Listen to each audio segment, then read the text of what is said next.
Hello বন্ধুরা, অঞ্জলি ব্লগে সবাইকে নমস্কার। এখন আমি পেঁপে, পুঁই শাক, তারপরে আলু দিয়ে একটা তরকারি করছি মাছ দিয়ে, আর করেছি ভাত।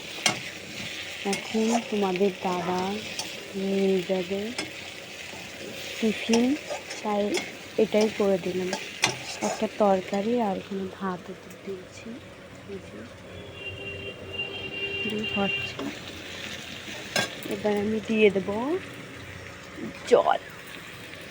আমার কষানো হয়ে গেছে ভাজা ভাজা মতন।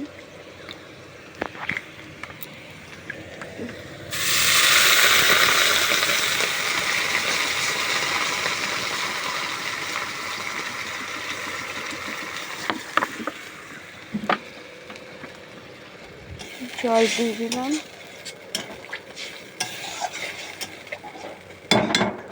একটু সামান্য একটু জল দিই, কারণ ওগুলো সিদ্ধ হবে।